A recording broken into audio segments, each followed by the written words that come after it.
Hi, this is John Atack, and I'm with my beloved companion, Chris Shelton. It's 7 years now, more than 7 years before the mast. And we're going to talk about some interesting things along the way. Indeed. And this week we are discussing, I reached out to him last week because I thought, it's time that I do a fully dedicated episode to this one topic. We are asked about this often. This comes up as an undercurrent to the Church of Scientology and L. Ron Hubbard's intentions with Scientology. And that has to do with the subject, the mysterious subject of the occult. The occult. What is the occult? Well, in the broadest sense, I'm just going to read to you to start this off with a little word clearing. What is the occult? Because this is a word that has all kinds of baggage connected with it, just like the word cult. Mm-hmm. But occult is not the same thing at all. The word occult, in the broadest sense, is a category of what is called esoteric supernatural beliefs and practices. And by the key word there really is esoteric. It's a term scholars use to categorize a wide range of loosely related ideas and movements that developed within Western society having to do with non-mainstream, you might say, spiritual or supernatural beliefs or ideas or rituals or practices. All of that falls under this umbrella term of the occult. And if you've ever heard of mystery schools or the Hermetic Order of the Golden Dawn or the New Age movement or spiritualism, these are all things that fall under this idea of the occult versus what you might find more mainstream accepted religious beliefs like Christianity, Catholicism, Judaism, etc. So we differentiate these things. And the reason this is important to talk about is because there is a very famous quote from that John reminded me of before the show from Nibs Hubbard, from one of L. Ron Hubbard's children, where he said, and John, correct me if I miss this one, Scientology works, it just doesn't work the way everybody is being told it works. It works the way L. Ron Hubbard intended for it to work. It was something like Scientology does not work in the way that L. Ron Hubbard says it works. It works in the way he intends it works. And I think we're both paraphrasing. Let's get to occult and what we mean by that. Yeah. I spent far too much of my life studying religion, not as a devotee or a practitioner, but just out of absolute fascination. Yes. It started in my teens looking at Christian heresies and why, favorite is the Donatist heresy, which is not to do with donuts. It's the idea, if the priest is impure, is the sacrament, the body and blood of Christ, the host, is it still pure if the priest is impure? And the Catholic Church a long time ago said yes, because he's been blessed, and so therefore even if he is the most evil child abusing monster in the world, the sacrament is still pure. Phew. Now there are a lot of other sects that don't take this view. So the first sect to be genocidally removed by the Catholic Church in the 13th century, ultimately, the Albigensians or Cathars around Toulouse in the south of France, and it was genocidal. They were completely destroyed. Their point of view was that your priest had to be a parfait, a perfect person. And they could be women as well. Imagine that. Oh, sacrilege. Wow, progressive for 13th century religious figures. So those kind of ideas have fascinated me all my life. That they are to me what, Game of Thrones is to the general public. Yes. And one of the differentiations that is made is that there are three forms of religion.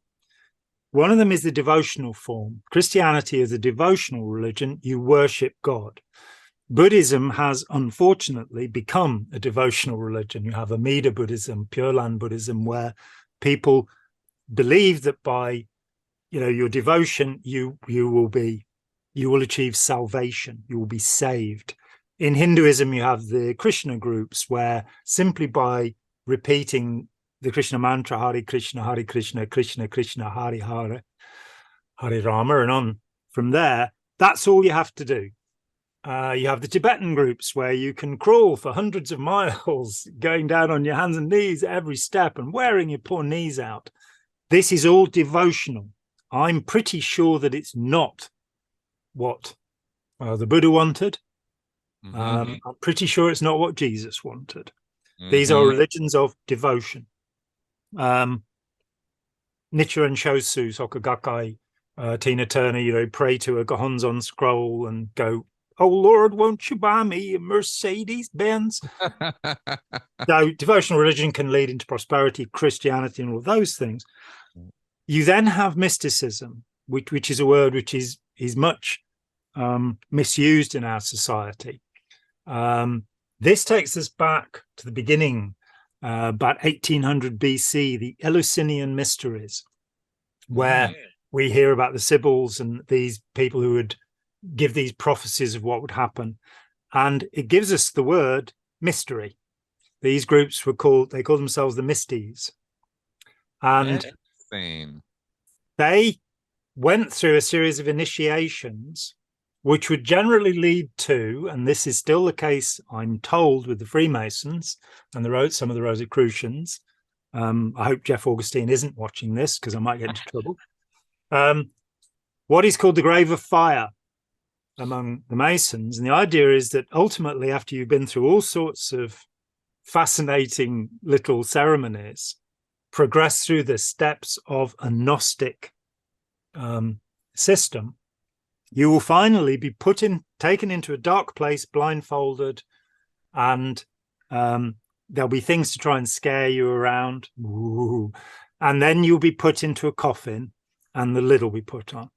And people will come out of this experience. There's actually a South Korean group that are doing this during your lunch break.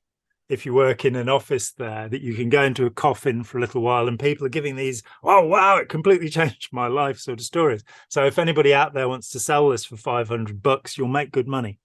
And please don't. That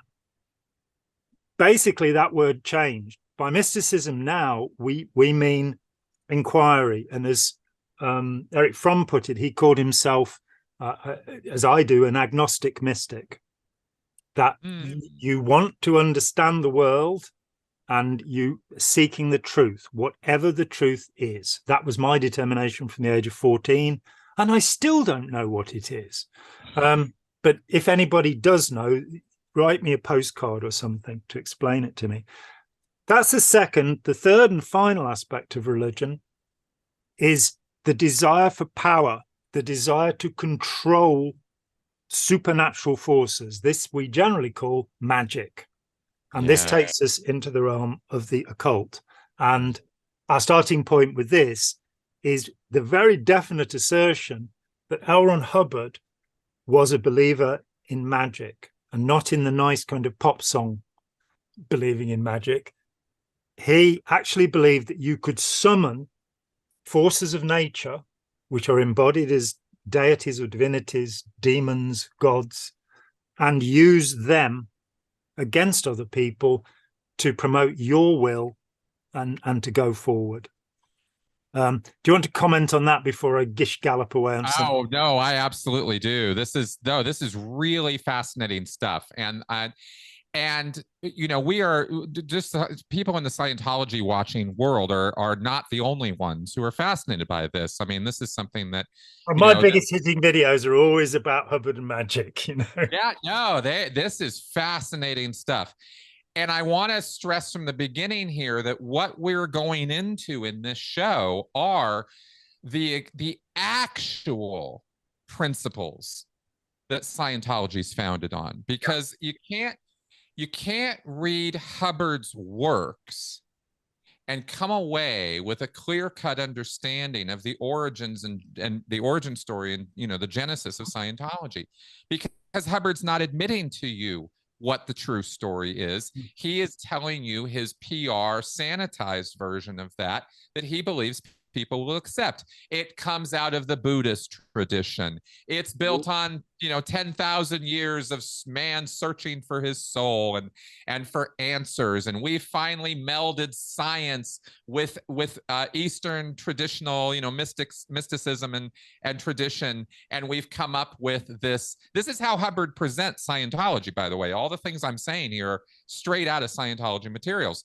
Hubbard says it's a melding of the East and the West and a distillation of all of the truths out of both of these camps into a science of certainty, a bedrock foundation of principles that are universally applicable, always going to work. And that's how they believe in Scientology, that you can assembly line spiritual enlightenment. And by that, I mean the Henry Ford assembly line. You put people through these steps uniformly, and they will achieve spiritual enlightenment, personal immortality, and an awareness of themselves and the universe that transcends all of existence. And this is how Scientologists bolster themselves into believing that they are part of a movement that is more important than life itself. Yeah. That's the power of this stuff. Yeah. But what we're going to now reveal to y'all is what Hubbard was actually doing with this, because the truth of it is there's a layer of reality to Hubbard, what Hubbard was doing with this, that has nothing to do with everything I just said. We should really use this as a kind of 2-hour teaser, the end of which will sell the book, that gives you the secrets of the universe. No, we will give you the secrets of the universe, but listen carefully. So Scientology is based upon 3 elements that come together. The first is that L. Ron Hubbard was a nuclear physicist. He was an expert on Western science. The second is that he was a war hero who had cured his own wounds. So there is a therapy system involved here. And the third is that he had studied with gurus, wise teachers in the East. In different places, he claims to have studied with gurus in China, India, Tibet, and Mongolia.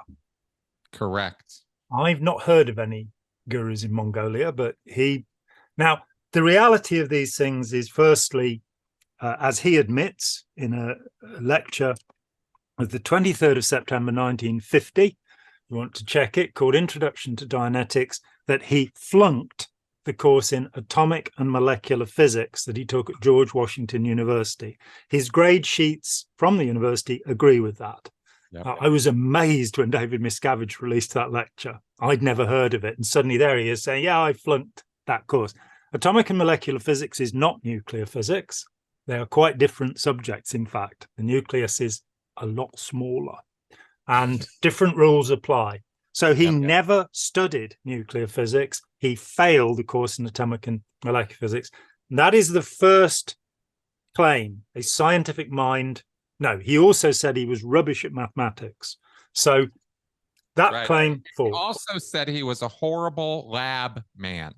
I never forgot that quote. I can't remember where it comes from. It was a lecture he gave, but he said, I'm a horrible lab guy. I don't keep notes. I don't keep up on all that stuff. Basically admitting he's a shitty scientist, right? And in fact, he's not a scientist, but his claims of being that are contradicted by his own words, as we're describing here. So absolutely. If we move to the second idea, which is a psychotherapeutic system by which he cured his war wounds, he didn't have any war wounds.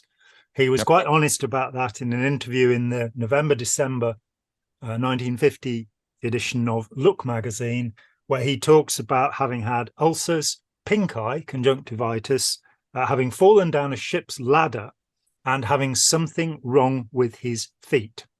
We never did find out what that was. Maybe they were webbed. I don't know.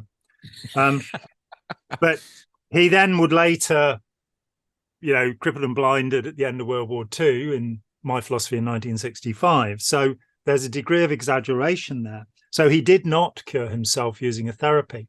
If we look at the way that therapeutic systems should be scientifically developed, and they haven't been, but they should be, then we come back to the principle of the gold standard. The gold standard is an experiment which has 1,000 participants minimum. It has a proper control group, and the experiment itself is designed so it can either prove or disprove the idea. If it will only do one or the other, it's not a proper experiment. Scientology, as far as I am aware, and I have spent 48 years of my life one way or another involved with this, there was only ever one attempt at a scientific experiment. That was in the Los Angeles Foundation, the Hubbard Dianetic Research Foundation. And Hubbard does allude to it in the book Science of Survival. I actually have the published paper that they made at that time. And pretty much what they said, and which he affirms, is they knocked somebody unconscious, which ethical committees might have a bit of a problem with, and then said something to him while he was unconscious, and then sought to recover it in a session. They failed to recover it. That's right. That is the entire research program of Scientology. When in Dianetics, Modern Science of Mental Health, or Mental Science of Modern Health, if you prefer, was put forward, he claims to have 272 cases, I think. Mm-hmm. But curiously, when I corresponded with Don Rogers, who was there when the book was written in Elizabeth, New Jersey, throughout that period, he said what happened was that Art Sepos, that Hermitage House, a medical publisher, commissioned Hubbard to write a book. And Hubbard turned to him and said, well, deep trance hypnosis is really unpopular these days. I'm going to have to come up with something else. So the research on the Dianetic reverie or light trance method, which Hubbard banned a year later in Science of Survival because it was hypnotic, and it then came back in 1977 as the Book 1 course and is still there. But the research for that was nobody. Exactly. So that's him as a scientist working on psychotherapy. Get those things out of the way. That takes us to... I think maybe we might want to stress one point here in building up our history or our case here on this is Hubbard's case histories were always a case history of one. Oh, no, sometimes two. The LSD research and research into two cases. Okay. All right, fair enough. Yeah, fair enough. Not 1,000, and not then replicated by a separate experimenter who is not involved with the original. Never. No science involved. No. Science is harm in making this. Well, I'm being somewhat facetious when I say this, only because the case study of one, of course, is Hubbard looking in a mirror. That's what I mean by that, right? Is that he just sit down and write things or say things in lectures, boldly claiming scientific validity to his statements, while really only talking about one person in the room, him. But he had 1,000 body thetans. Yeah. Okay, of course. Sorry. Please continue. I just wanted to highlight that point. Yeah, no, I'm quite right to do so, I think. So then we have his study with mystics and gurus. Now, my backtrack before Scientology, I did spend a few days in a Zen monastery. I did learn Zen meditation, and I was part of a proper Soto Zen community for almost a year. And so I've read all of the Digha Nikaya, the long sutras of the Buddha, along with the heart, the lotus, the diamond, the garland, all of these things. I'm thoroughly well versed in Lao Tzu and Jiangsu, the founders, the atheists, by the look of it, founders of the religion of Taoism, as Buddha was the atheist founder of the religion of Buddhism. I've read the Gospels. I'm familiar with obscure things like the Nag Hammadi and the Ba Akbar and the Dead Sea Scrolls. I've spent a lot of time around all of this stuff. I've read a dozen Joseph Campbell books, Mircea Eliade. And what I must say about L. Ron Hubbard's understanding of any of these things is he didn't have any. Right. He was not Maitreya. In the words of Monty Python, he was a very naughty boy. had he been Maitreya, the future Buddha who will save all of humanity and bring humanity to nirvana, he wouldn't be dead.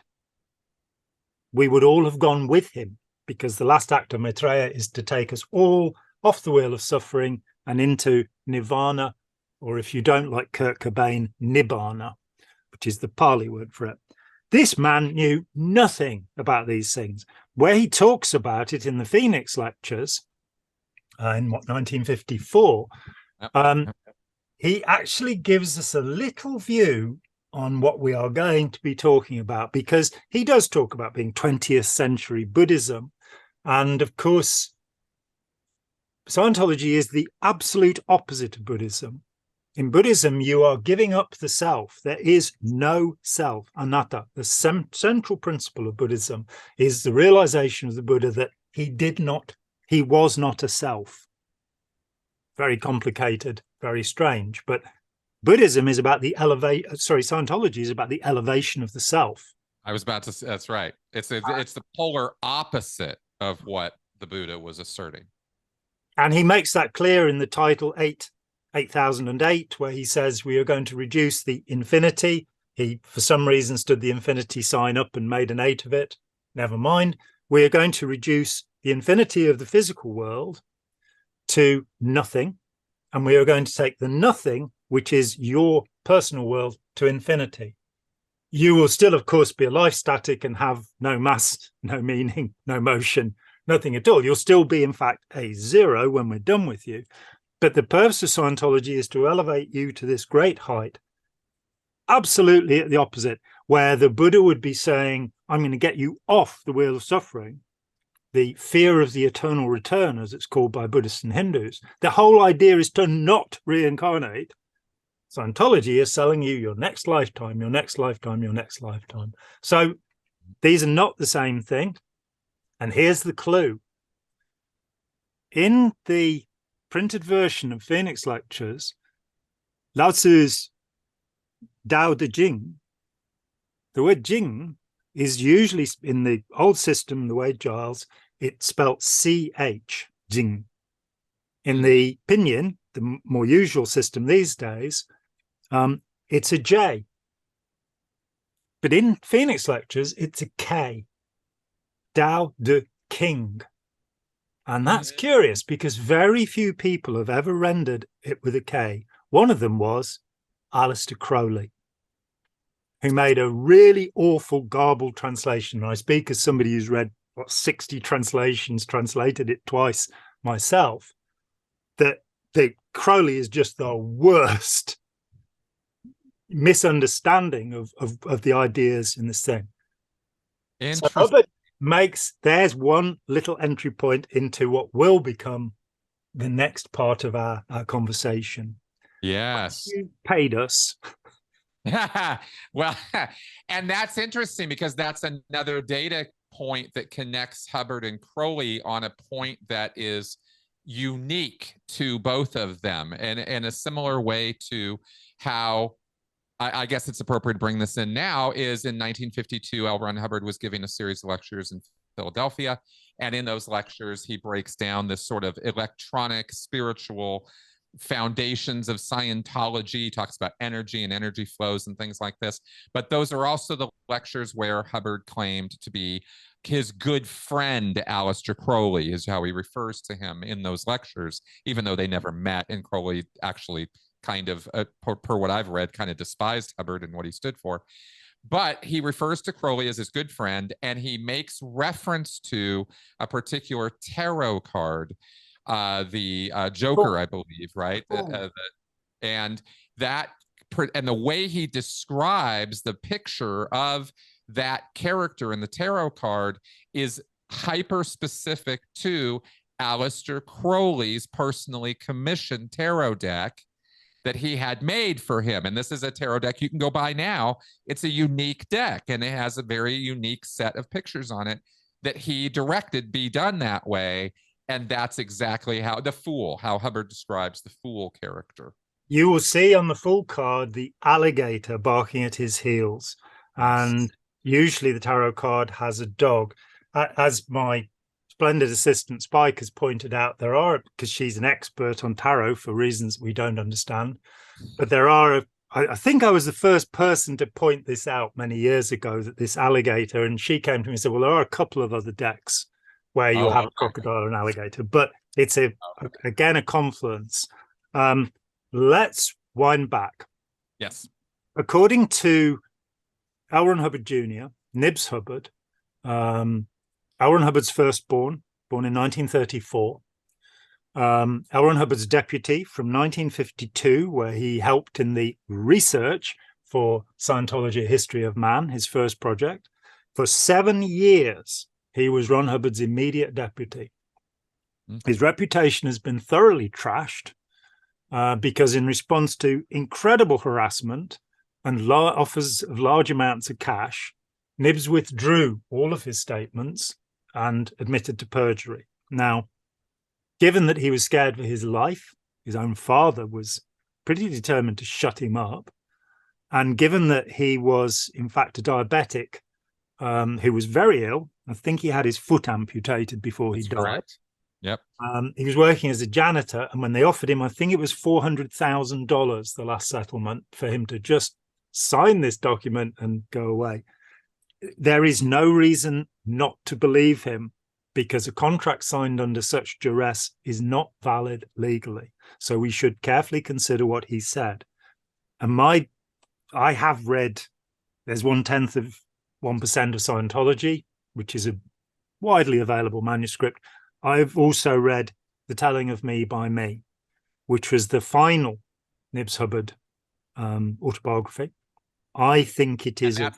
That's not something you can find out on the internet. No, I was told that I was the 6th person to be allowed a copy, and I was given it with the agreement I would not copy it, and I never have. Jamie DeWolf has read parts of it out during his utterly incredible shows. What a brilliant man Jamie DeWolf is. Just a real one-off, and a little bit frantic at times, but that comes with the territory, I think. But just an incredible performer, and with much insight into his father and his grandfather, Pips, and his great-grandfather, L. Ron Hubbard. Now, in this manuscript, there are 2 sets of things. One are amazing stories about, how diabolic Hubbard is, which to me seem to be Nibs simply repeating what his father told him. So one of the statements is, for example, that Ron Hubbard got the magic from the same person who gave it to Hitler. Now, I'm pretty sure Nibs wasn't there when this happened. I'm also pretty sure it didn't happen. Having also read way too much about the Nazis and the occult. Hitler may have at one point possessed a magic book and made some annotations in it. Yeah, maybe. Himmler, Hess, and a bunch of the others were deeply involved in ritual magic. So that was going on. And there is this peculiar link, which is a man called Nordenholtz, who in 1934 published a book called Scientology. And it's a book about Aryan race theory and the supernatural powers of the Aryans, which Himmler tried to get back through selective breeding in the Lebensborn program. And that's a German book written in German, Germany. Yeah, right? And there's a dreadful mistranslation of it called Scientology 1934. Scientology is spelt with an IE at the end. Yeah. By a guy called Woody McFeeters. And McFeeters had been a close associate of Hubbard, who completely, as so many did over the years, fell out with him. And the translation, I had a German speaker compare the two, and it said, he's really taken liberties to make it fit to Hubbard's ideas. So it's interesting that the word was being used by a Nazi Aryan race theorist, and that we have this vague association. Possibly, I think Hubbard was fascinated by the Nazis, and produced let's face it, a fascist group. Scientology, he clearly says that people should not be allowed to vote unless they are above 2.0 on the tone scale. And he will, in Science of Survival, and he will later say that nobody is above 0 on the tone scale. So he talked about benevolent dictatorship. I don't know if he thought Hitler was benevolent. I'm not really sure about his opinion about that. I don't remember him ever saying anything nasty about Hitler, which I'd never really thought about before. No, he referred to the war effort, of course, and the fighting that he did, but I don't remember personal remarks about Hitler, except perhaps a passing mention of the man being a scumbag. But I don't know that he didn't even use language that harsh. No, I can't think of anything. So hopefully somebody watching this who's delved into that aspect or chanced upon it can tell us that Ron Hubbard said that Hitler's mustache was much better than Charlie Chaplin's or something like that. Yeah, exactly. One thing to note here in these analogies and comparisons, because of course everybody always goes to the Nazis. We're not trying to do that. We're talking about an actual connection here, and it's undeniable that when you look at the structure of Scientology and its dirty tricks operations and the snitch culture that Hubbard developed, the reporting system, in other words, that he developed, it's absolutely analogous or inspired by the kind of things that were going on in the Nazi intelligence system, which was extensive. Absolutely. I mean, it said in one of the districts that the Nazis were controlling that people were falling over themselves to write reports on their neighbors to such an extent that the Gestapo people could not keep up with and this didn't require much in the way of provocation, which is a horrible thought. And the same is true in Scientology. People write ethics chits, knowledge reports. That another aspect that is comparable to the Nazi system is the multiple ministries. That Hitler set up a system whereby there'd always be at least 2 ministries that were meant to be doing the same thing, and they could fight with each other. And you then get, the L. Ron Hubbard communicator, the flag liaison office, the Guardian's office, all of these groups spying on each other without necessarily working out. They're all reporting to Hubbard so he can see anything that goes wrong. It really didn't work. I mean, one of the huge mistakes in the Guardian's office was having the finance department with Herbie Parkhouse looking after the money. And when the Guardian's office exploded after 11 of them are sent to prison, or 9, and then 2 of them are sent to prison, he comes down on the Guardian's office. He keeps the intelligence division, the harassment division, branch 1. So individuals like Miles Meller, Peter Stumkey, they never lost their jobs, but everybody else is hit. And Herbie Parkhouse refused to go to America to be punished. And he may well have kept a certain amount of the cash, who knows? But the multiple ministries, I was fascinated when I realized that having Jesse Prince, when he was at Toronto, don't know if you remember this, but he said that there was a point where he was running the whole of the tech of Scientology, and they had, I think, 180 staff at St. Hill in East Grinstead. We had, I think, 5 people working on giving auditing and training who were in the independents. And he said they're getting more auditing completions and more training completions than the 180. It is such a ridiculous system, which exists to make money. Governing policy of Scientology, according to L. Ron Hubbard, green on white, make money, make more money, make others produce so as to make even more money. I think all religions should have a governing policy of this type that's so open and frank about what they really are after. It's to make money, and it's to keep everybody that's doing it confused. There's a wag who, one of the famous issues in Scientology was the story of a squirrel attacking David Mayo, this bizarre concoction where Hubbard had supposedly said Mayo is the bird dog in the control room. Yes. Having not noticed for 27 years that the man was a suppressive person. Not very good at spotting that.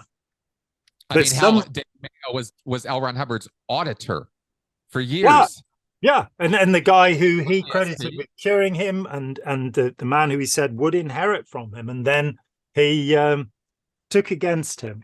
But some wag wrote a thing called The Story of a Squirrel Part 2. And if anybody out there has a copy of it, I can't find mine anymore.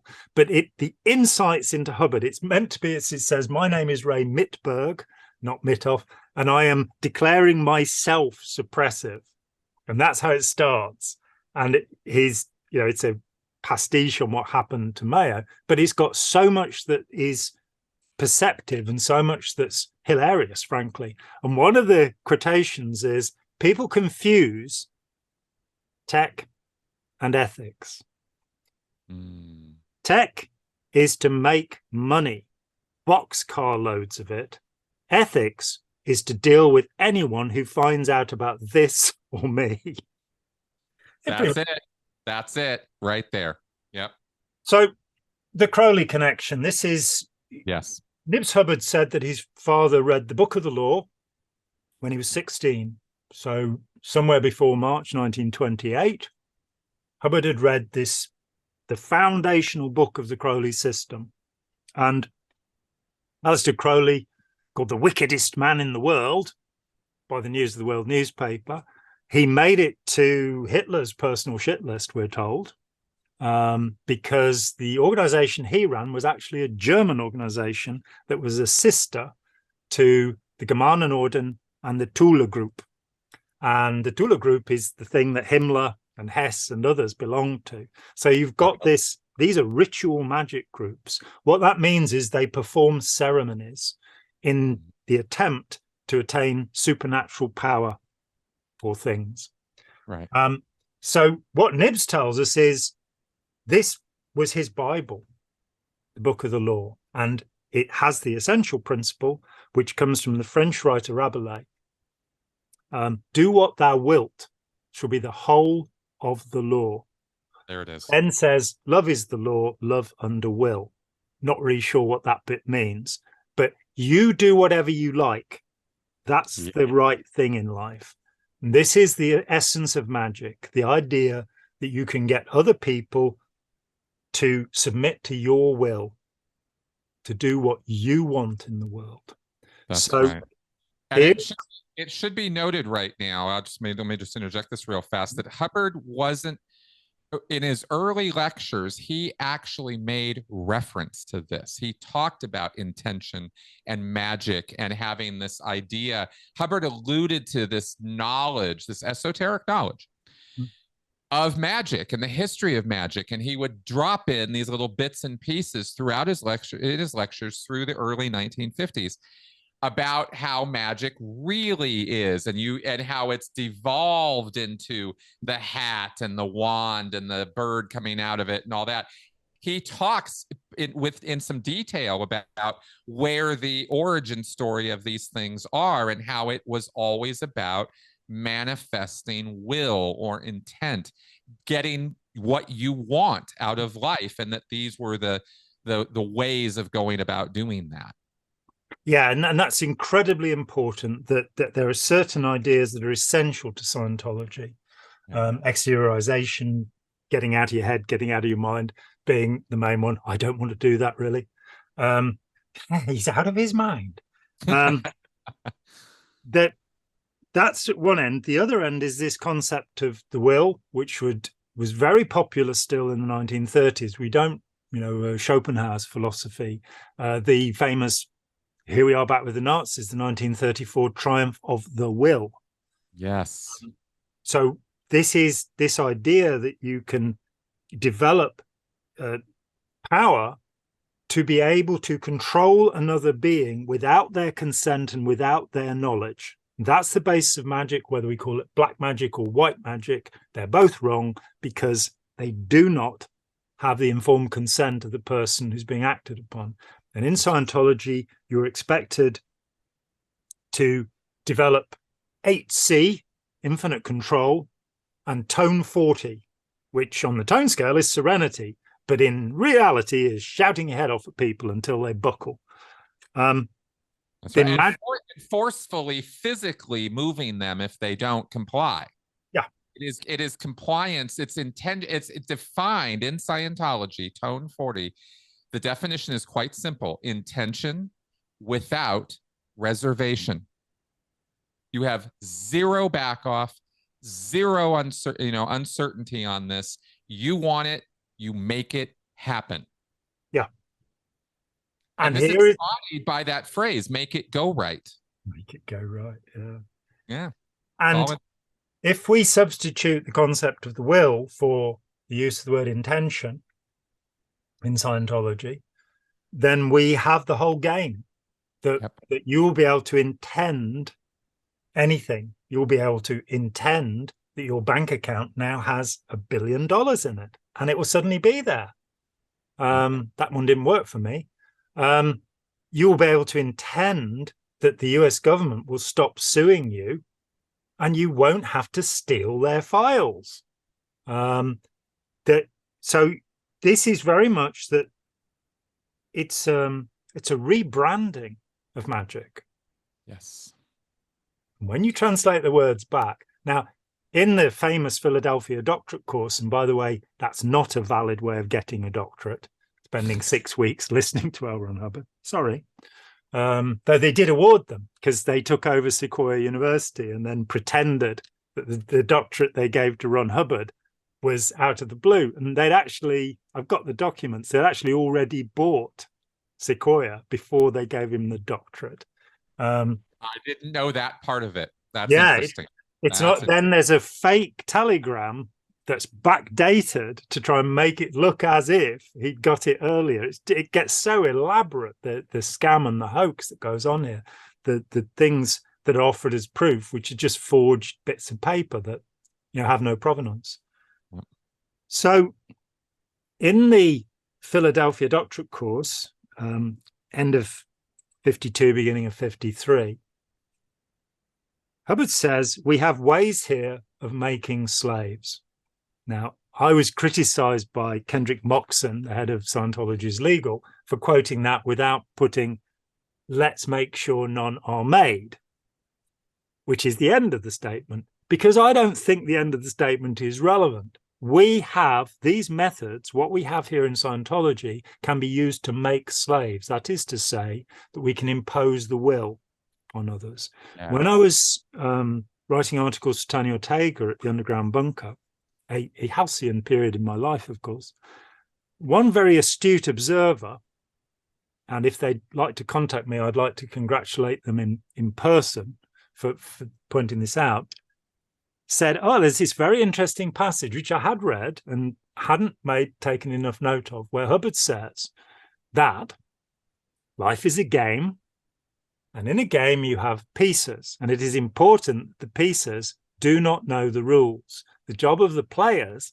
is to make sure that the pieces don't know the rules, because once they know the rules, they'll become players. But then, he who makes the game is not a player. The game maker does not have to follow the rules. That is the description of Scientology. Yep. You can never be more than a player, because the only person who can ever discover any of the principles of the universe is Ron Hubbard. No major discoveries come from anyone else, even though, of course, he says the cycle of action comes from the Rig Veda and, this comes from Freud and this. No, I've decided now that anything important was me. Me. And that's 1965 that Hubbard writes that in that famous, actually infamously famous, the most important policy in Scientology is keeping Scientology working. How do you keep Scientology working? By acknowledging, and I did a 2-part breakdown of this paragraph by paragraph, this policy letter. It's really important in Scientology. Yeah. People read it over and over and over and over and over again. It's the very first issue of every major course in Scientology is you're made to read this thing again. And one of the key takeaways from it, undeniable, is that L. Ron Hubbard is source, he is the single source of all of this stuff. No one else contributed anything of real value or importance to it. A blatant, bald-faced lie told with a smile and with such certainty that Scientologists believe it. And you have to actually debunk for them, as I have done and you have done over the years, that Scientology is multi-sourced, practically open source at the beginning. It was so receiving so many major principles from so many places that Hubbard was using to build this pyramid of scam. But Hubbard has to have you believe this. You must believe this as a Scientologist, that no one else is responsible for Scientology but him. And yet, of course, when you look to the Science of Survival and Scientology 8008, they give lists of the people, including, for some reason, Anaxagoras. I've never quite got around that one, but apparently Anaxagoras was a major source. I don't even know who he was. Some guy. Some bloke that he met in a bar sometime. Yeah. In 93, I think, 93, published a paper called Possible Origins for Dianetics and Scientology. And I think, if I remember rightly, I nailed 120 different ideas, following on from Jeff Jacobson's wonderful work before that, where he showed that Scientology included ideas that came from other places. I sought to show that Hubbard knew about these places. So one example is Dianetics, Mental Science of Modern Health, that the birth engram, original to L. Ron Hubbard, on the first edition, on the back cover, is an advertisement for Dr. Nandor Foder's Search for the Beloved, published a year before, which is an investigation into the trauma of birth and prenatal conditioning. Exactly. Hubbard, if he looked at the back of his own book, could have become aware of that. But of course, Aleister Crowley also talks about the trauma of birth. So multiple sources for this brilliant ideas. I mean, he said it's fundamentals of thought, where you've got the boast, or it's maybe I'm being unfair, the claim that in 50,000 years, Ron Hubbard is the only person to have thought of anything important. It may be true, but probably. And Hubbard would spin this to his followers, by the way. I mean, how do you get people to accept this kind of nonsense? And it's worth noting, the way he would do it is he would say, look, it's not that there isn't some bits and pieces or truths connected to or contained in other people's writings or work. It's that they'll have a piece of truth.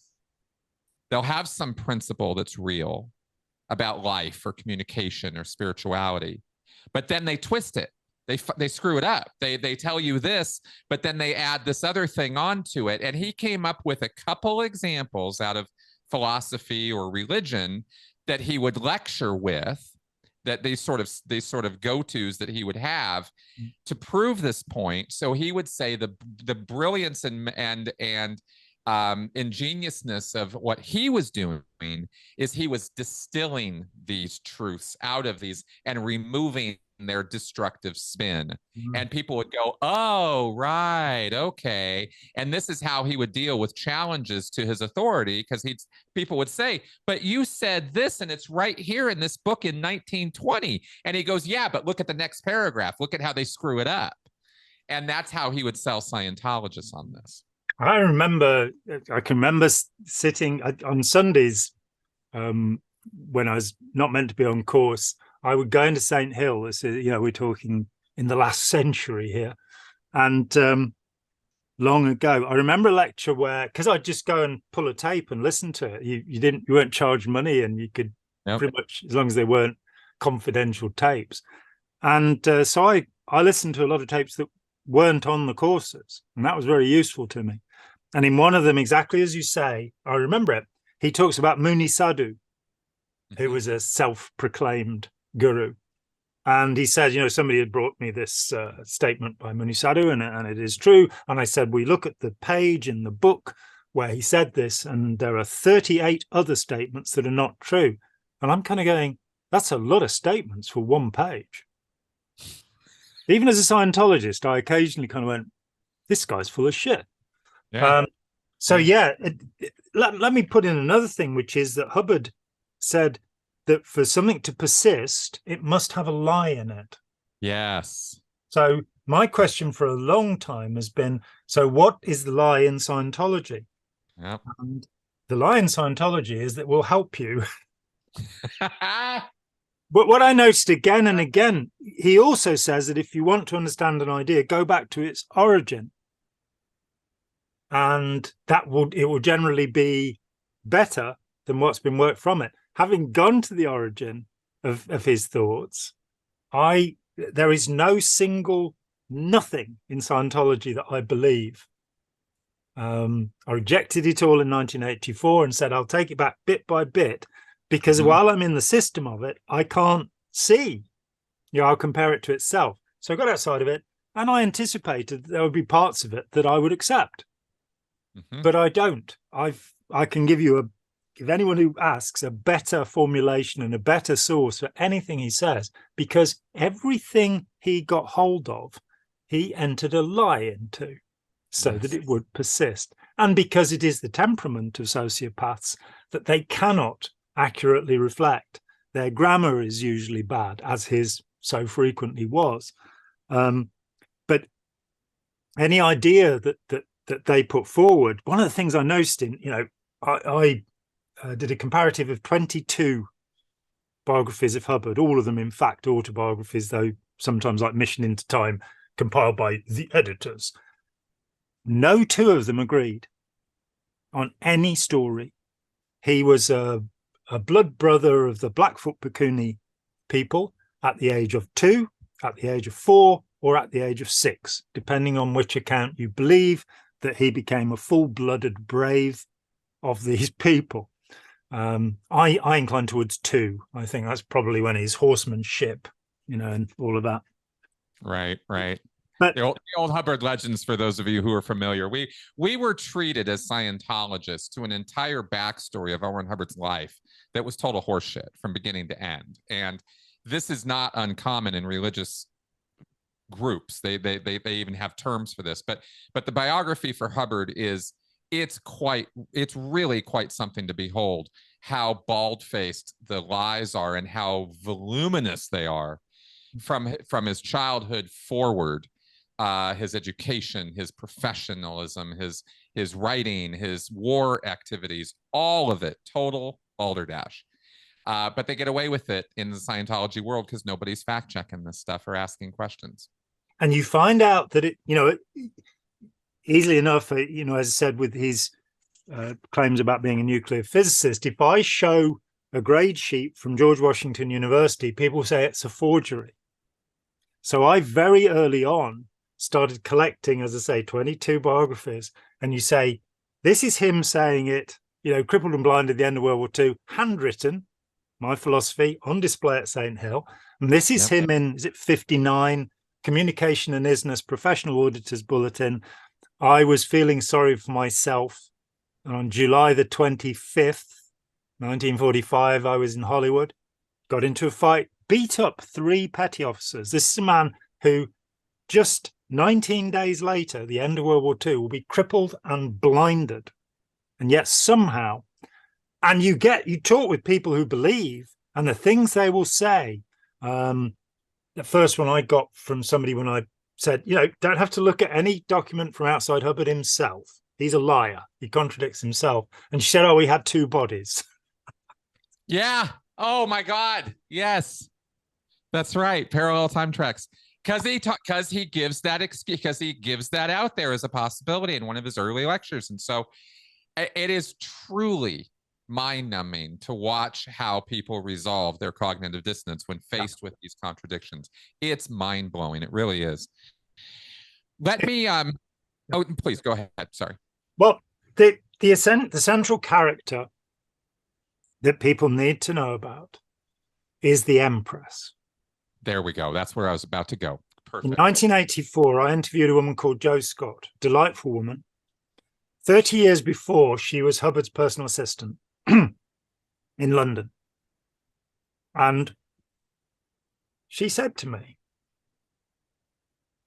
that one day Ron said to me, I didn't write Dianetics on Signs of Mental Health. It was automatic writing dictated to me by the Empress. Yes. What was he talking about? Okay.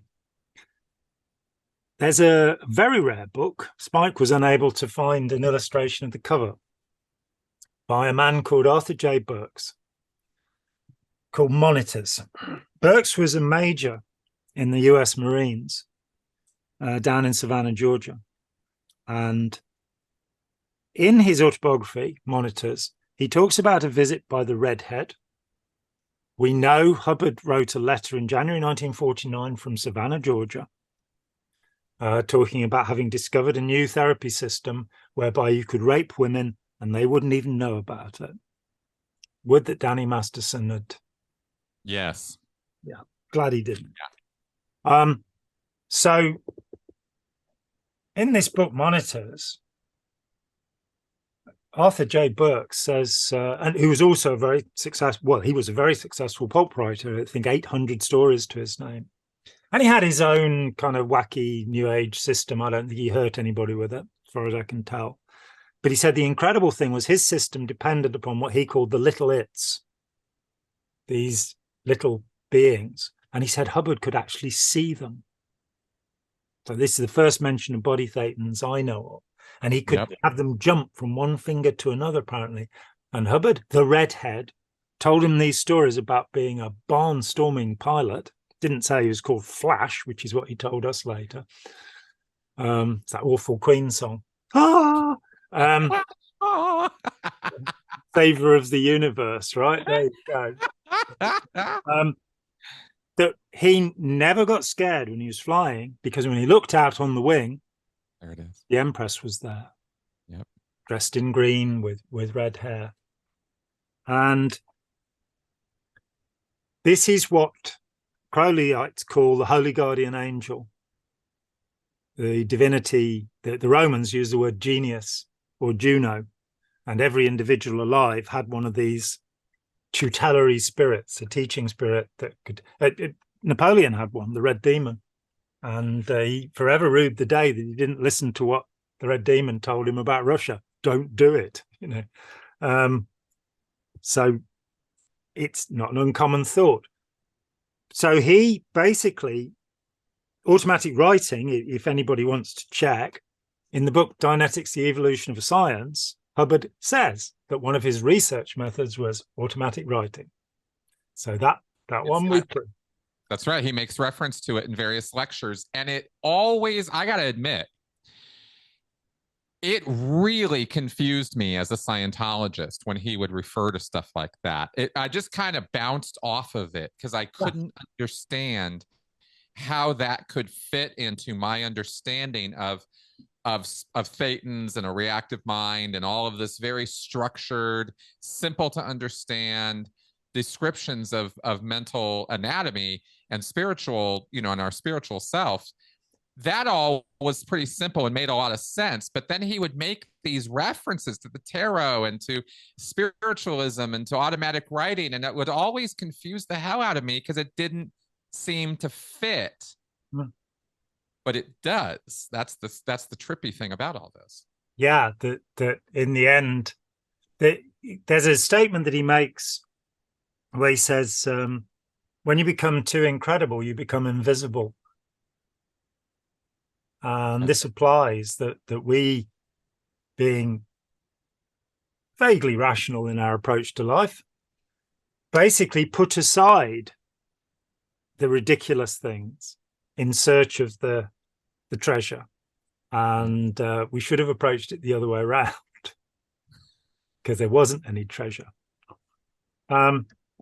So we have some sort of, you know, we have Nib saying that from at the latest March 28, the age of 16, Hubbard is a devotee of Aleister Crowley. We have him saying, my very good friend, Aleister Crowley, in the Philadelphia Doctorate course. We also then, of course, have the Babylon working. And in magical circles, this has remained a hot topic for a long time. I did Brian Ambry in the second edition of Bent Corridan's L. Ron Hubbard, Messiah or Madman, has a little footnote saying that John Atack is the expert on magic, which interested me because I thought Brian Ambry was the expert on it, because he was really pretty good. But I admit it. I got the phone number for John Simons, who was Aleister Crowley's literary executor and the author of The Great Beast, biography of Aleister Crowley. And I talked with him, I confess. And it was an incredible conversation. This guy said, that bastard, Aleister Crowley, made me his literary executor because he knew I hated him, but he knew I'd do the job. And some of the material that came out, and I talked with the OTO in New York and on the West Coast. They don't like each other, but they were really courteous to me. Didn't turn me into a frog or toad or anything along the way, which was nice, because that would have made my job very difficult. And I got hold of the letters that surrounded this. Now, people have tried to publicly correct me on this, and I'd like to point out that my sources are a little better than the book they read. So, for example, there's a letter from Aleister Crowley to his deputy in the US, Carl Germer, when he's told that Jack Parsons, the head of the Agape Lodge, of the Ordo Templi Orientalis, the OTO, the German organization that Crowley had taken over, the Agape Lodge of the Church of Thelema, meaning the will. Here we are back to the will. Ordo Templi Orientis. I frequently make that. There you go. Not Orientalis, Orientis. Pointed towards, not in the east. That Parsons wrote to Germer about Hubbard, and that he got a magical partner, because Hubbard, far from being crippled and blinded at the end of World War II, was down in Los Angeles hanging out with Jack Parsons, an incredible figure in his own right, the innovator of solid fuel for rockets at Jet Propulsion Laboratories, without which the moon missions wouldn't have been possible. Correct. But also a little bit of a nutcase. Yeah. And that can happen with extremely brilliant people. Newton, Galileo, Faraday. There are a few of them that are a little bit weird when you get into their private lives and their belief systems. Parsons and Hubbard got together with the idea of, they wanted to speed things up a bit, waiting for Armageddon and all of that. They were bored and they wanted to make it happen a bit more quickly. So they set about incarnating the Antichrist. And the idea was they'd have this magical ceremony. I was criticized for calling it a gay ceremony, because although Parsons did masturbate while Hubbard was watching, they didn't actually engage in sex together. So let's call it homoerotic, in case anybody's worried. I've always wondered about that. So you're sure that there was no homosexual activity there? I'm not sure that there wasn't. I don't know that there was. But okay, it's uncertain. When we get into what words mean, to Aleister Crowley, the word wand, that nice little Disney thing that you tap things with, means penis. Right. And you get the magical fluid, you may know another name for this, children, out of the wand, and that is then used in magical ceremonies. In fact, Crowley's magical ceremonies, the Scientologists criticize me, saying he's got a lot of magic books, and it's true. But I got them because there were things Hubbard had read. I've never been a practitioner of any kind of magic, ritual or otherwise, and I despise it. White, black, or anything that seeks to coerce other people, anything that seeks to, not get their consent first, is wrong. So any magical act of that type, I'm against it. Whatever it is, I'm against it, as Groucho Marx so rightly said.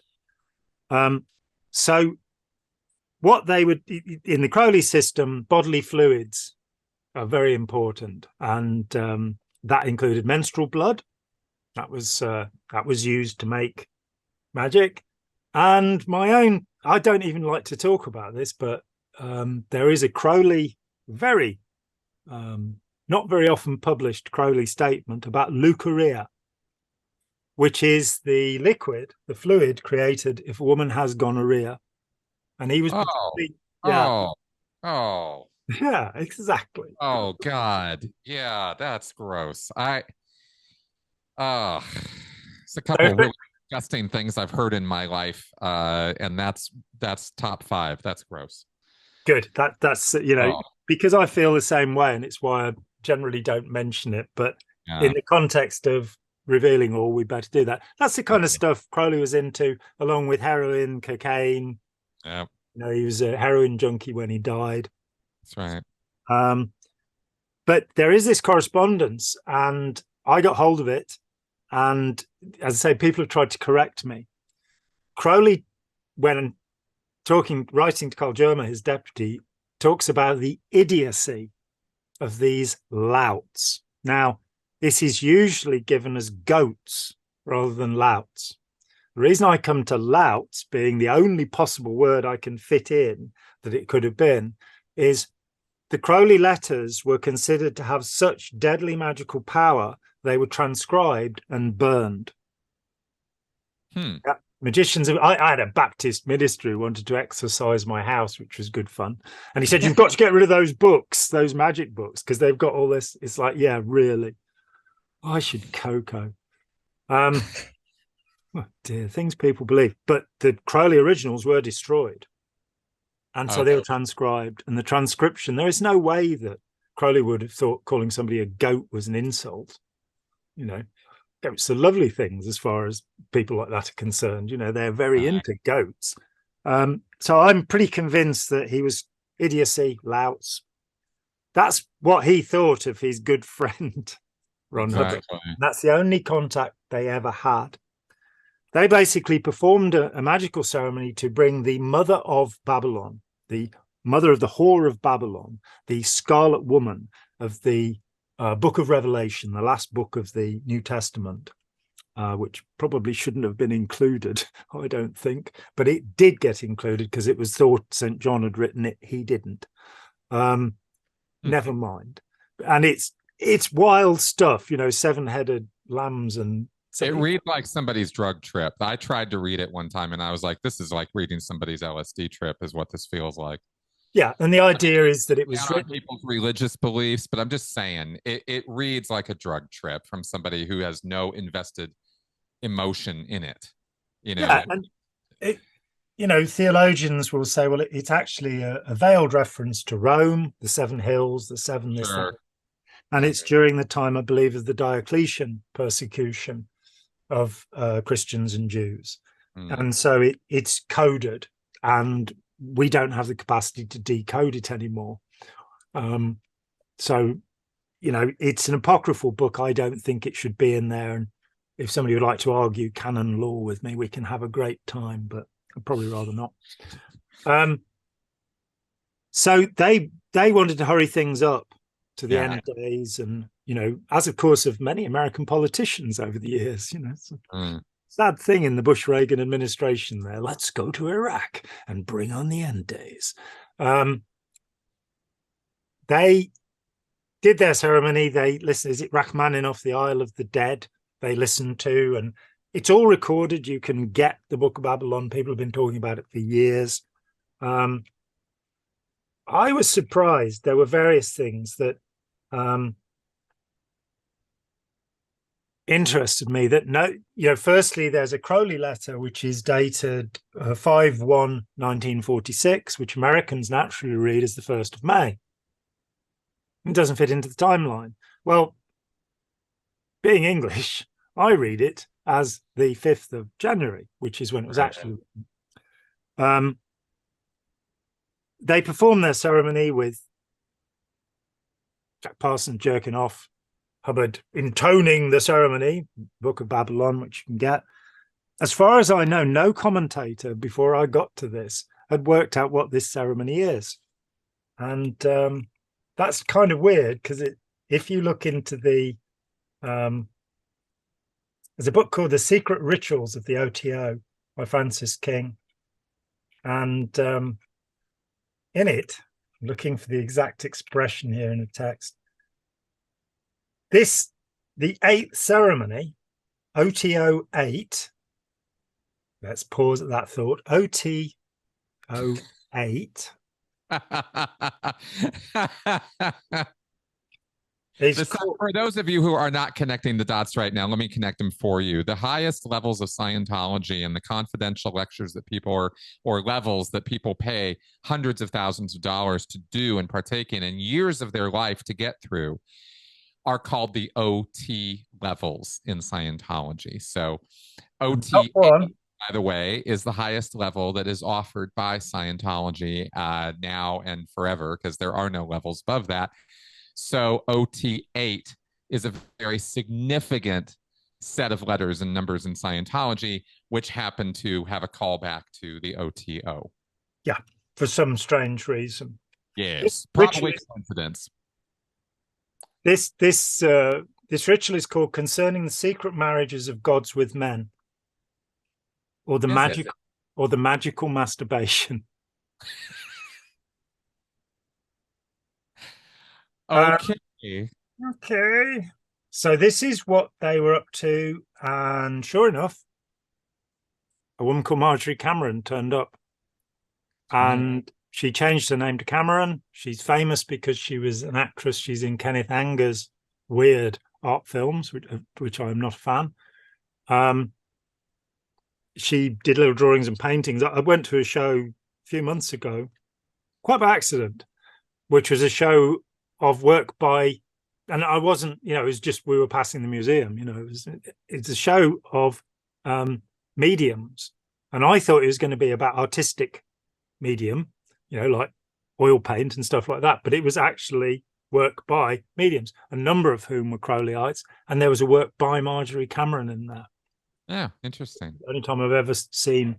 She married Jack Parsons. But by the time she didn't have, damn it, she didn't give birth to the Scarlet Woman. In fact, they didn't have any children. So we missed a chance there. And this woman is going to bring about the reign of the Antichrist. And, there's going to be a terribly long period of horror.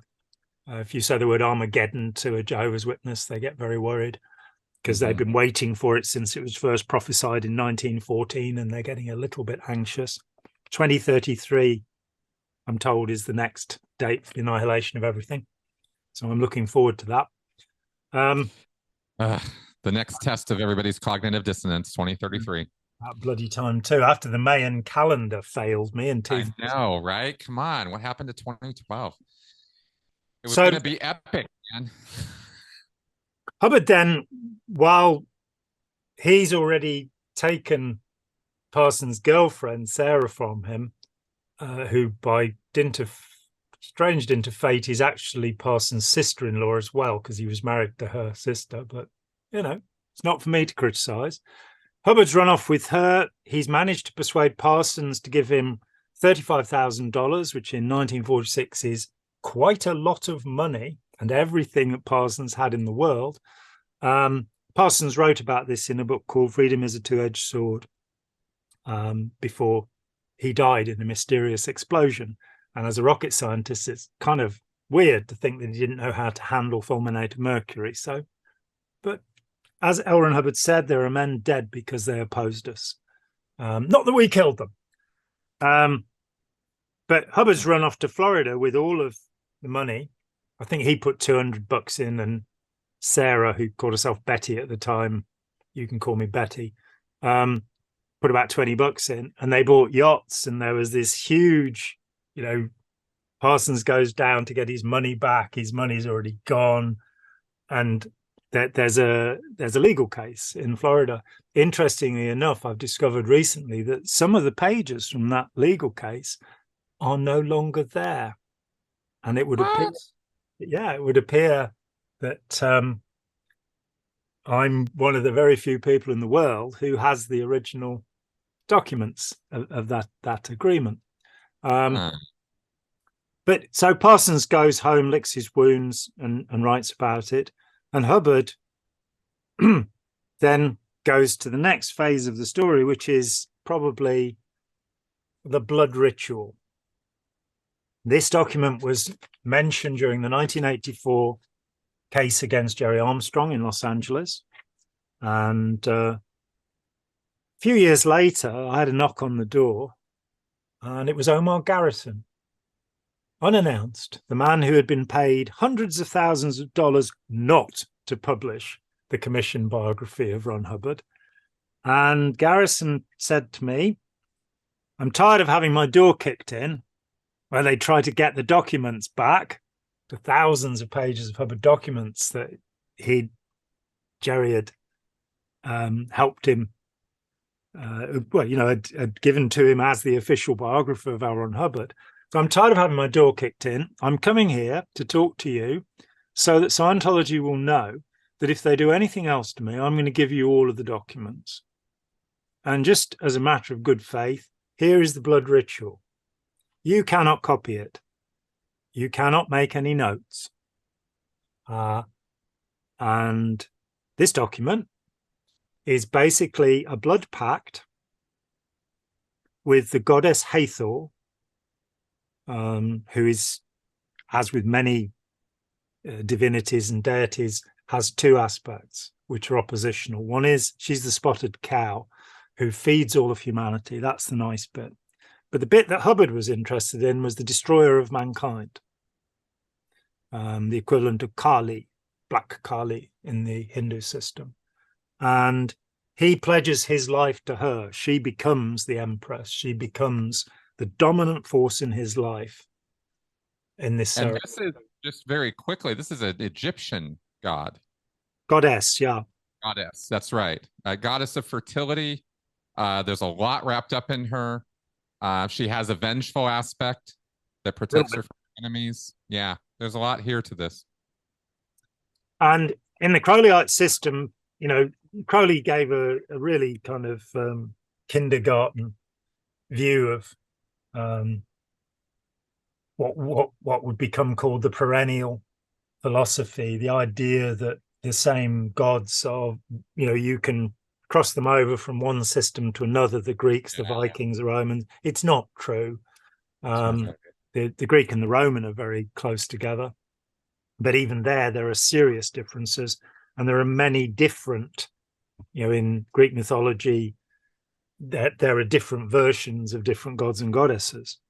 So it gets very complicated. But Crowley had this simplistic view, and Hubbard latched onto Crowley's description of Hathor and dedicated his life to her service. According to Nibs, once Crowley had died and Crowley called himself the Beast 666, Hubbard felt he had adopted the mantle. He was now the bringer of the Antichrist, which, of course, tantalizingly, the little document that came out that was part of the original 88 course, he says he is the Antichrist, Lucifer. He says he goes from trying to bring the Antichrist to I am the Antichrist. Yes, that's the way of it. Yes. Yeah, and the source of the universe and the enemy of Jehovah, of course. Yeah, exactly. And he has interesting things to say about Jesus Christ in that document. And and also, if you read through it, knowing all this stuff that we're talking about and Hubbard's real beliefs about things, he also makes reference, I think, to Gnostic ideas, and he says in a few other places that Scientology comes out of a Gnostic tradition, which has to do with hidden knowledge and ascendancy and truth and spiritual awakening through knowledge. A series of initiations, and indeed sociologists use the term neo-Gnosticism to describe things like the Rosicrucians and the Freemasons and Scientology that have a series of steps that you go through. With the Gnostic philosophy is rather oversimplified. There are almost 200 different Gnostic sects, so they have different. But the general idea was that once you had, and it follows on from the Mysties, they're a mystery cult. At the time that Christianity emerged, the mystery cults were the most significant religious power in the Roman Empire. And so Christianity has a certain reference to them, which is lost to modern ears. But when St. Paul went to Greece, he would have been dealing with followers of mystical cults. And so they would expect to go through a series of initiations to become elect, the elector. Yeah. And the Gnostic groups, for the most part, believe this, and they would teach you the passwords to pass through the 7 planets that would take you to heaven, which apparently is, I don't like to say this because it's not really that funny, but it's just beyond Uranus. Sorry, that is a little funny, but yes, I get it. In all ways of looking at that phrase. That is kind of funny. And these ideas and various tropes and symbols and the iconography. I mean, there's a lot that Scientology draws from this stuff. I mean, the whole origin story of Scientology's cross, the 8-pointed cross, goes right back to Rosicrucianis's Rosy Cross and the symbols of this, the Dianetic pyramid, even getting down to why were all of the original books of Scientology green? They could have chosen whatever color they wanted for the hardcover books, but they were always green with gold writing. What's up with that? Well, you look at this emerald goddess, this spiritual, this woman on the wing in the green dress. I mean, these things go one to the next to the next. These are dots that connect. It's not weird to see how this all evolves. Hubbard wasn't a complicated thinker, they're cartoon versions of these things. Let me enter another one, which is if you take the Crowley system and you translate Hathor into the Roman system, she is the goddess Diana. There we go. Dianetics. That's right. And his daughter Diana. So yeah, as you say, he is not a deep thinker. He's kind of the Walt Disney of spiritualism, Yes. Spiritual. And he's building on a tradition of plagiarism because this goes, I mean, Hubbard's knowledge of this is coming out of Crowley and coming out of Madame Blavatsky. I mean, we've done, I've done podcasts with Joe Zimhart breaking that whole thing down. This is not original thinking to Hubbard. He was just cribbing from people who spent their lives diving into and plagiarizing from earlier sources with this. And Blavatsky's the big one. If you go back to her and you look her up, you're going to find the roots of so many things, including Scientology. And the Nazi beliefs in Aryanism come from her. I mean, the other one is Mary Baker Eddy. Yes. And Hubbard criticized her ideas before Scientology and then adopted them. So the suppressive person, that's about malicious animal magnetism. And it's never really stated, why are we frightened of suppressive people? Why must we not communicate with them? Because they have malicious animal magnetism. Itself a ludicrous notion that comes out of Mesmer's idea of animal magnetism or hypnosis. And we go around. I mean, there's another really obscure one, which is that the Roman god Janus is sometimes spelt Dianus, Dianus. And Janus that's what Scientology really is. Janus is the two-faced god. We have the month January named for him as the year turns from one face to the other. And Scientology is the two-faced religion that it claims to be, as with Hathor, that it's nurturing and fertilizing humanity, but in reality, it is enslaving its members psychologically and physically. That's right. Now let's go to why. What was the purpose of all of this? Because all this involved ritual, and we have a realization of intent or will, and that should be the whole of the law, right? And by the way, Hubbard cribbed Aleister Crowley's formatting from the Book of Law for his own work. This axioms and logics and all of this stuff that's early Scientology material. If you know the history of Scientology, then Hubbard was big on axioms. And it's kind of like, well, where the hell did this come from? Go look at the Book of the Law. Yeah. It's all in there.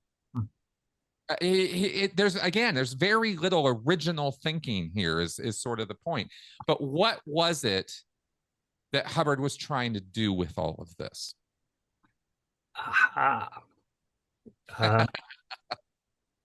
this is the point where very few people have followed me, that they're happy to accept, many bits and pieces, but I have an overview here which I've had for many years now.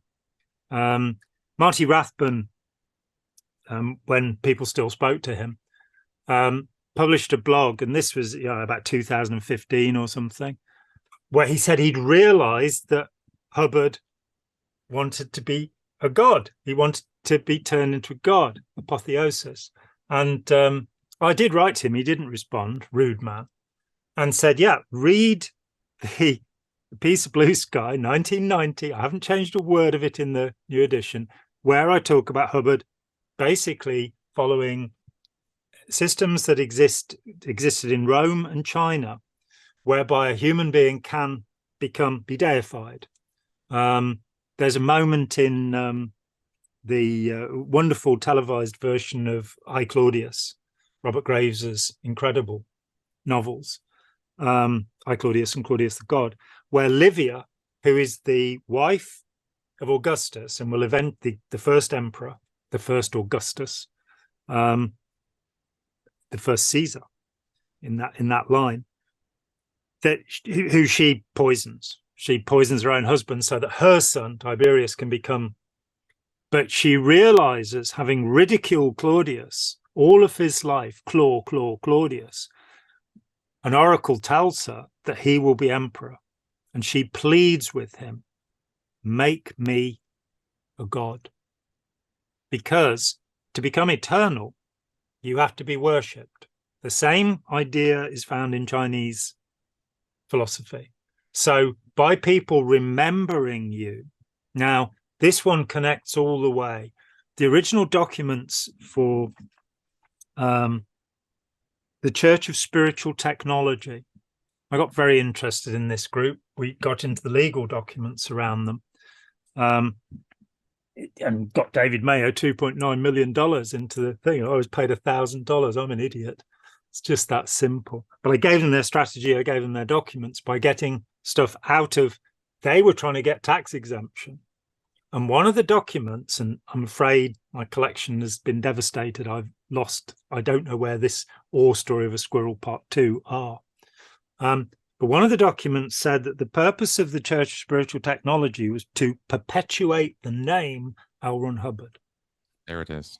He left $648 million. 500 million of it went to an organization that is not perpetuating Scientology. If we wind all the way back to 1938, August 1938, one of the vital documents of Scientology, the Skipper Letter, and I'm very happy to say that it was through me that this became public, when it leaked out of the archive. And in this document, Hubbard clearly says, in August 1938, he doesn't believe in any form of immortality other than the barred note, the painted canvas, hard grabite, I think he meant granite. And that's it. There's no other. And he then says that he wants to be remembered. His only goal in life is to be remembered, to smash my name into history so hard that even if all the books are destroyed, I'll be remembered. This letter, in terms of provenance, has been copyrighted by Author Service Incorporated, the body that owns the copyrights to Ron Hubbard. So you can actually get a copy of it from the Library of Congress. Just what a thought. Along with lots of other little bits and pieces which are kind of damning to Hubbard. So, and there's a contradiction. We didn't and should mention the affirmations, or admissions as they're sometimes called, which Jerry Armstrong, bless you, Jerry, brought to the public. And here we have Hubbard circa 1947-48, preparing himself for interviews with the Veterans Administration, because having failed to cure himself, he now wants a pension. And he received that pension, $38 a month, to the end of his life. So he never did cure himself, I'm afraid, or never told them the truth about it. $38 a month. And he would prepare himself by going through a series of hypnotic affirmations. These include, all men are your slaves. all elemental beings are your slaves. And also we come back to his feet again. You have perfect and lovely feet. So we still don't know what was wrong with his feet. Nobody's told us that yet. We'll, maybe there'll be somebody watching this who saw Hubbard's feet at some point. I should think that Grady Gillen must have seen his feet at some point, and we may find out what was wrong with them.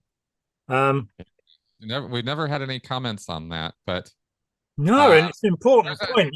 What you're standing on.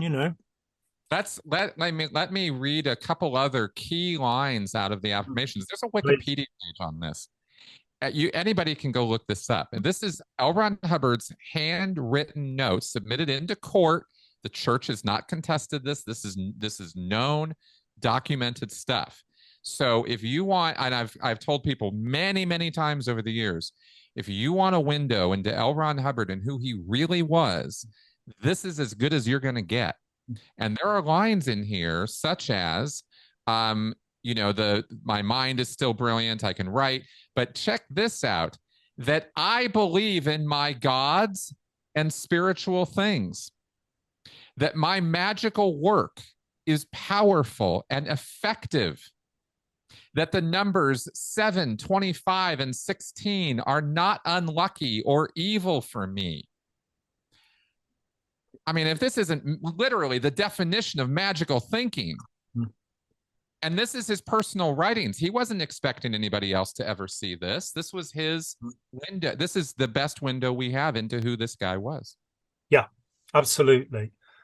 And which I think we have now laid the grounds for the actual purpose of Scientology. When we think about ritual, and he was a performer of ritual sex magic. When we think about ritual, we think about, a Christian church, and particularly the Catholic or Episcopalian, Anglican churches. They have clothes, they have ceremonies, they have words. If we go back, we can go back actually to the time of the Emperor Claudius. When Claudius became emperor, before the games, the bread and circuses that kept the plebs from rebelling, before the games, there were invocations by priests that took about 3 days, if I remember rightly. And if one of them stumbled on a word, I had to go back to the beginning.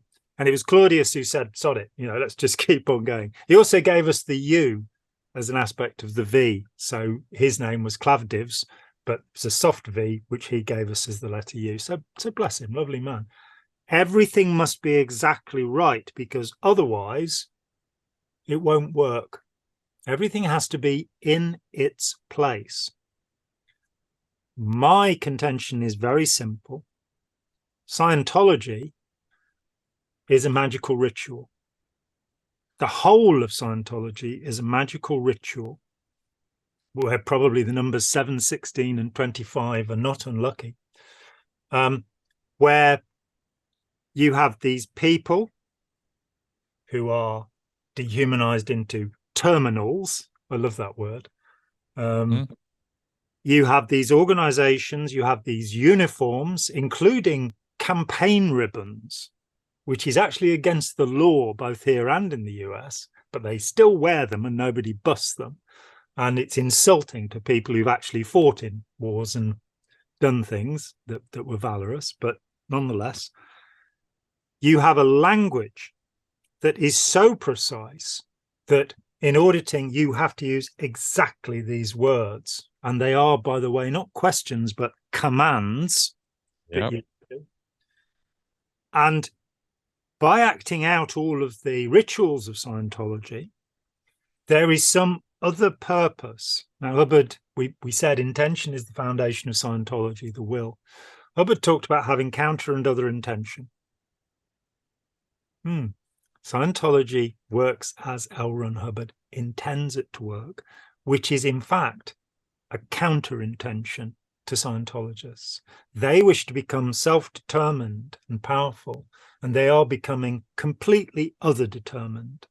One of the things that bothered me in Scientology was that most of the success stories, the testimonials, were Ron was right.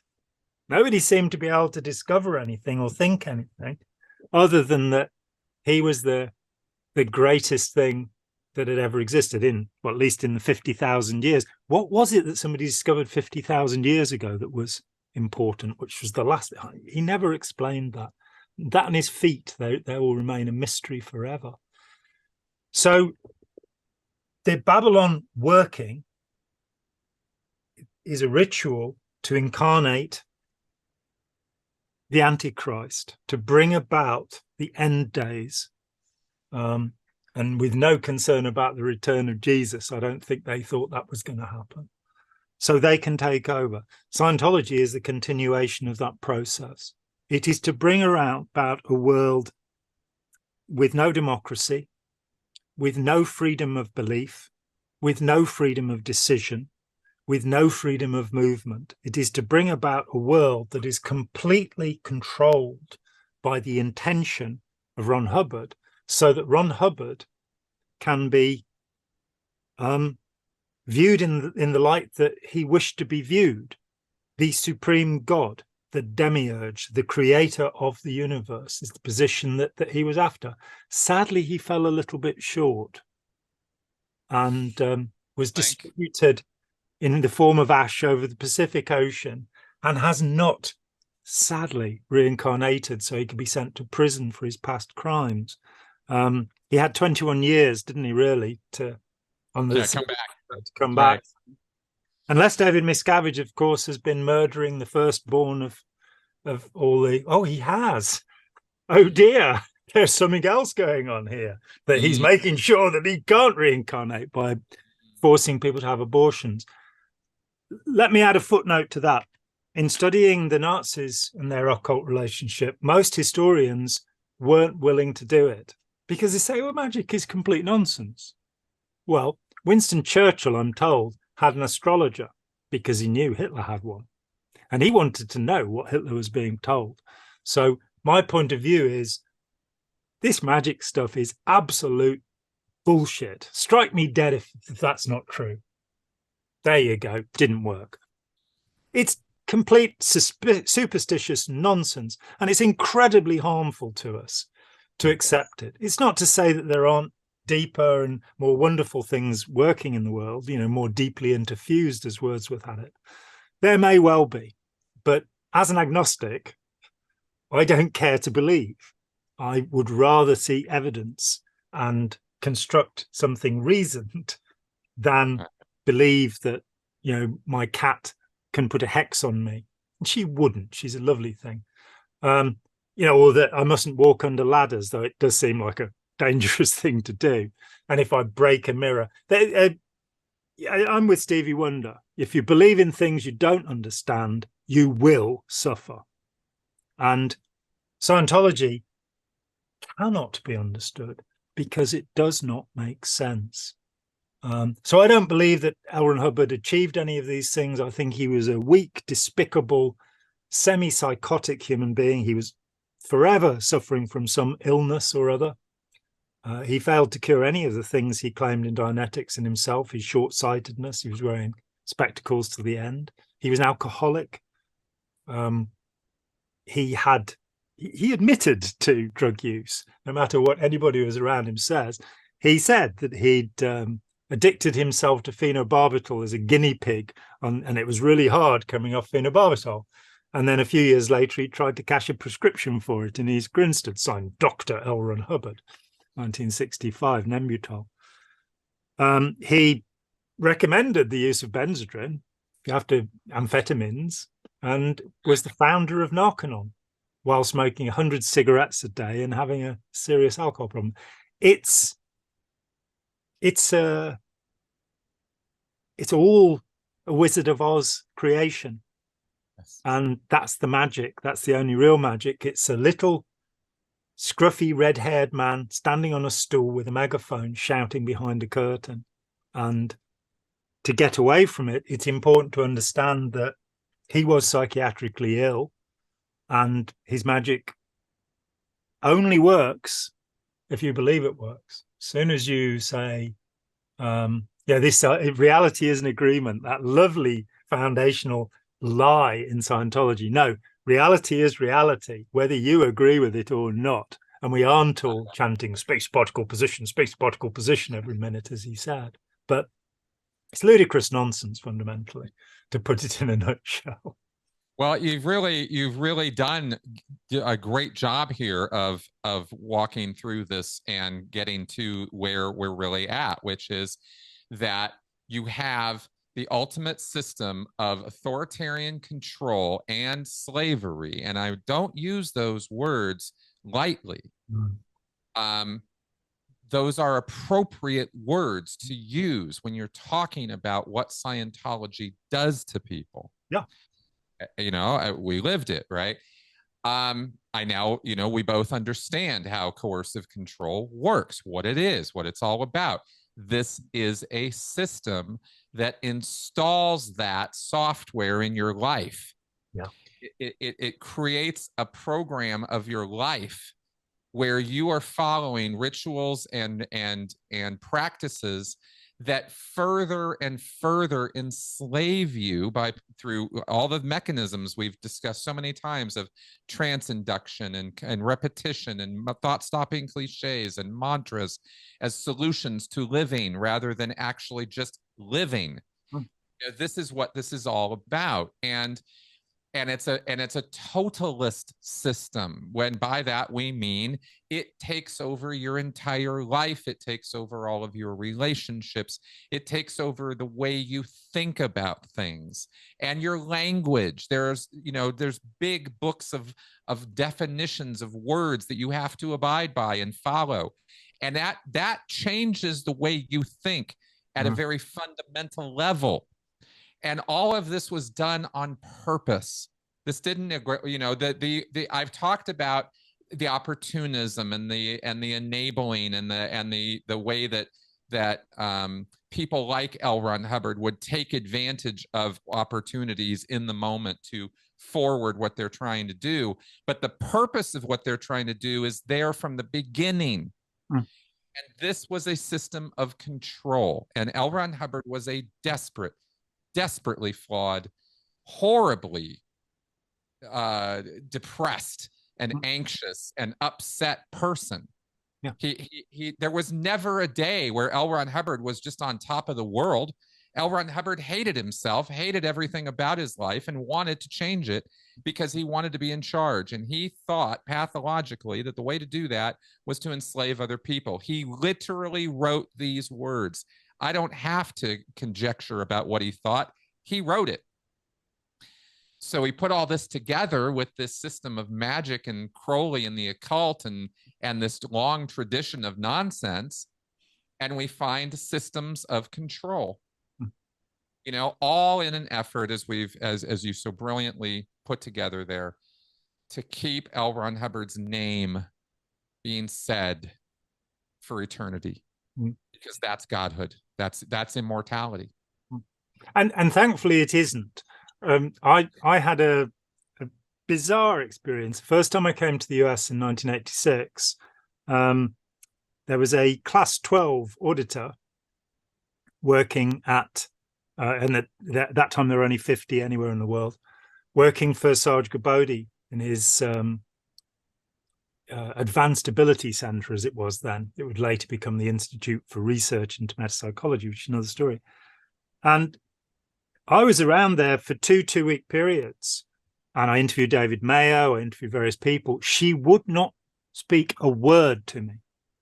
I really didn't understand why. It seemed discourteous, to say the least, but she would not address me. She would not look at me.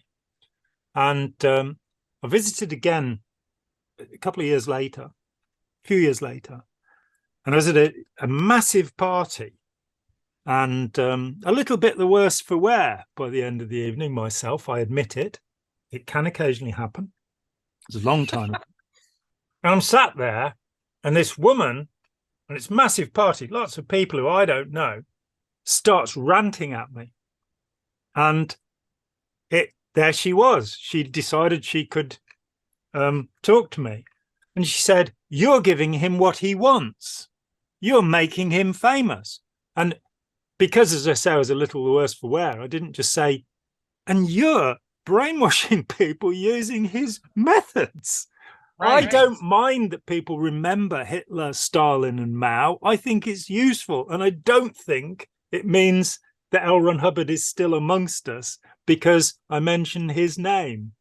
And I do think that if people are to recover from, let's call it, the enchantment of Scientology, if they're to get over the spell that was put upon them, the more they understand about Hubbard and his machinations, the easier that will be to do. And that has, been something I've now lived with for 39 years.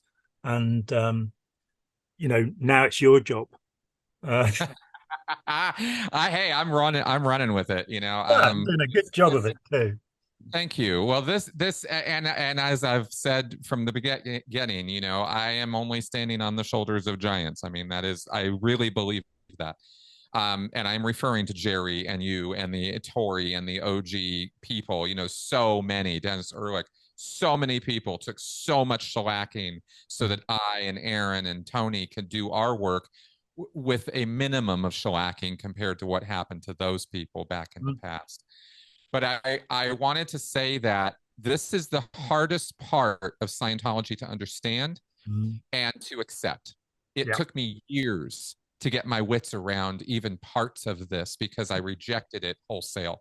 I did not want to acknowledge any of this was valid as a former Scientologist. So I wanted to say that at the end here because we're going to move toward wrapping up with this, but I wanted to say that I understand how insane all this sounds, how crazy it is. We've done our best to connect a lot of dots. There are more dots to connect. You can go into this material that we've cited here and do that yourself. It's all there and it's not hard to figure out, but it's hard to accept. And yet I needed to know this all the way down to these brass tacks of what is at the bottom of the rabbit hole of Scientology. It's this. This is as deep as it goes. Now, the awfulness of what Scientologists will do, we haven't even plumbed those depths. I mean, in terms of belief and what that does to people. But as far as what is Scientology really, this is it. We just talked about it. And this is as deep as it goes. And I just can't stress enough, this is why when people talk to me about independent Scientology and, well, what's the problem with people doing auditing sessions or feeling good? And I'm like, nothing, but you don't understand what you're doing. You don't get how even outside of the official sanction of Scientology, you are still reinforcing Hubbard's systems of control on your own mental life. Yeah. By continuing this nonsense. And it was never about helping you. Ever. No, there is another intention. And I mean, I'm dismayed because there is so much wrong. Some other time we'll get into we've talked about it before, but what the auditing procedures are, where they came from, and what they actually eventuate in. But the simplest thing is to say Dianetics is an outgrowth of the technique developed by Josef Breuer and used by Sigmund Freud. And the outcome for Breuer, when you look into it, this is the case of Anna von O, the first case of Dianetics, if you like, in the 1890s. And she ended her therapy by being admitted to an asylum for morphine addiction. The admission note is signed Josef Breuer, and he was the one who first gave her morphine. Now, so that's how the first case worked out. We roll forward to, I think it's 1911, the Worcester, Massachusetts lectures by Freud, and he describes the Dianetic technique. It's right there, even the counting backwards and the repetition of phrases, the chains of incidents. Contrary to what Hubbard says, he does have trauma, as physical trauma as one of the things he's looking at, not just psychological trauma. And Freud points out at the end of this particular lecture, and you know that I'm not a fan of Freud. I think he was an evil man who disturbed the psyche of humanity for many years with his abject nonsense about all parents abusing their children sexually, the seduction theory and this kind of stuff. But Freud, looking at this technique, which is called Dianetics later on, says the reason we stop doing it is because it does not resolve the transference. The whole point, the whole basis of his idea is that we are acting out relationships from infancy that we will then transfer onto the adults around us throughout our lives. We'll keep behaving in these infantile ways. And so to resolve the transference means to get the person to become an individual, to be self-determined in Hubbard's terms. So Freud himself dismisses the technique and says it doesn't resolve the transference. It makes people more dependent on the therapist. Right. Hubbard pretty much must have read those words, because when he talks about being 12 years old and studying for, in fact, 4 days with Commander Thompson in a boat going through the Panama Canal, he could only have looked at the work that was available by Freud in 1923 in English. And there it is, the most popular, those lectures, because they were delivered at an American university, were published in English. So you get back to this and then you get him banning it a year later. So that the point is, without going further into the other techniques, he is grabbing techniques that he knows will make people, A, get high, feel euphoric, wow, that was great, and want the experience again, and B, make them more dependent, which led me to the phrase auditing junkie many years ago. So, but yeah, it's magic, and not in a nice way. No, it's not Doug Henning magic. It's not David Copperfield magic. This is dangerous stuff. Yeah. I just can't stress this enough. And I think a lot of my kind of whatever intent to get this across to people is just because it took me so long to come to an acceptance of it. It's hard.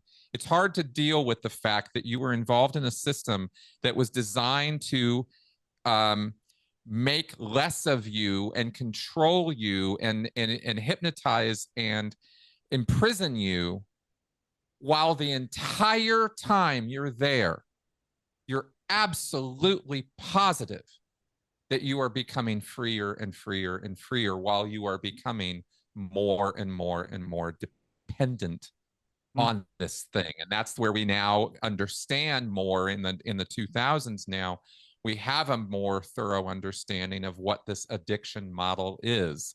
And that's what Scientology's awe and euphoria and all of that are all about. So, man, what a trip, huh?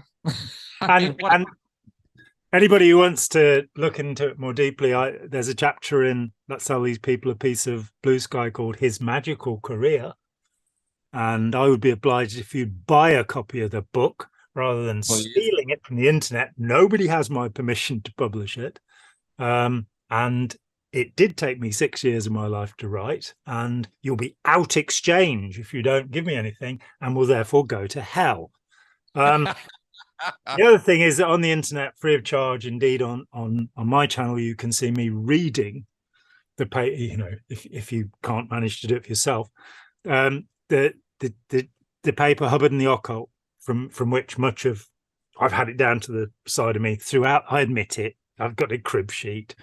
But I did write it, in which much of this material exists. And I hope that other people will go further and find out more and develop these ideas further. As I say, Chris is my anointed successor, and we'll carry on while I slope off into the wilderness and meditate on something or other.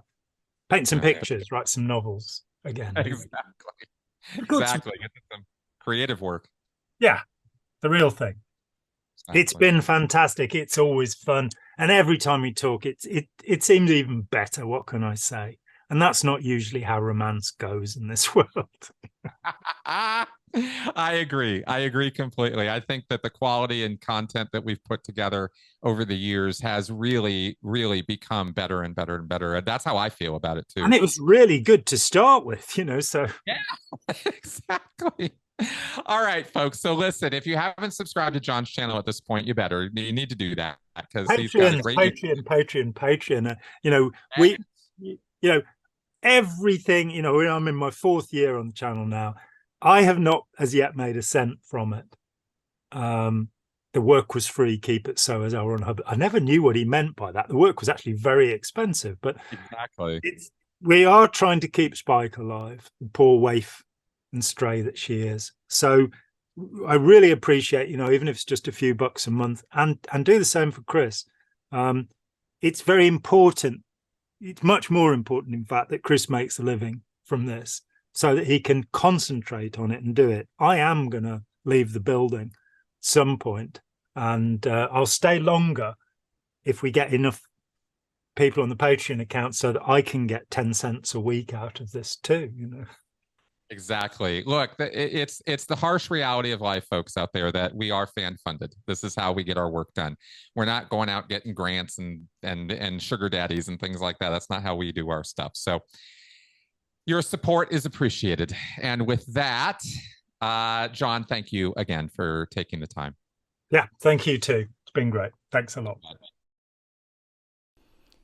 Hi, John here. Thanks for watching. We'd appreciate it very much if you would click like, as well as subscribe, and click the bell for notifications. Every dollar helps, and we welcome new patrons on Patreon, or you can make a one-off payment with any currency through PayPal.